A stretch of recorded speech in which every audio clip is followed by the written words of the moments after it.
Sa gitna ng patuloy na paghahanap ng Los Angeles Lakers ng tamang trade para makatulong kina LeBron James at Luka Doncic, isang malinaw na punto ang inilabas ng Lakers legend na si James Worthy. Ayon sa kanya, kung hirap ang Lakers sa paggawa ng trade, panahon na para baguhin ang mindset ng front office mula sa pagiging trade dependent papunta sa pag-i-invest at pagde-develop ng young talents. Ginawa na raw ito noon sa kaso ni Austin Reeves, pero malinaw ngayon na hindi sapat si Reeves para buhatin ang bigat kasama sina LeBron at Luka. Unang punto ni James Worthy, kitang-kita raw sa laban kontra Clippers na kapos ang Lakers sa ilalim, lalo na kapag wala si DeAndre Ayton. Si Jackson Hayes ayon sa kanya ay hindi sapat bilang consistent rim protector at rebounder. Kaya ang suggestion ni Worthy, kunin at i-develop si Jamarion Sharp, isang 7'5" na sentro. Oo, aminado siyang manipis ito, pero sa haba pa lang ng katawan niya, malaking epekt na agad sa depensa. Kahit simpleng contest at block lang sa ilalim, malaking bagay na.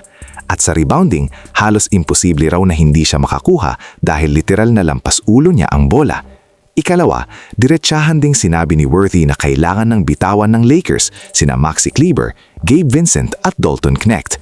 Kahit ipalit na lang daw sa cash considerations o future draft picks dahil hindi na sila epektibo lalo na sa sistema ni JJ Redick. Sa halip, mas mainam daw na iangat na sa full-time NBA roster ang mga nasa South Bay gaya ni na Kobe Buffkin, Nick Smith Jr., RJ Davis at Drew Timme. Dagdag pa niya, mali raw ang matagal ng mindset ng Lakers na ang development ay dapat sa G League. Para kay Worthy, ang tunay na development ay nangyayari sa mismong NBA games.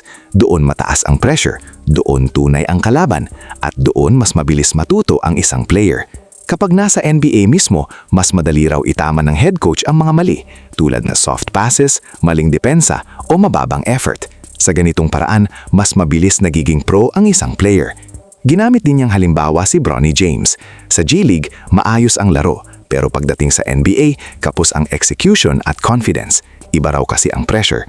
Sa NBA, alam ng player na bawat mali ay may kapalit at doon nabubuo ang tunay na competitiveness at discipline.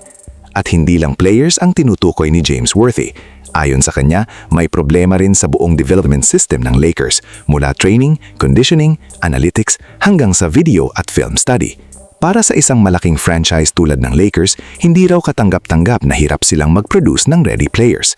Dapat daw ang kinukuha ay hindi lang magaling, kundi may kakayahang ma-develop ng mabilis kahit sa loob lang ng 2 hanggang 5 buwan, dapat may kita na agad sa court.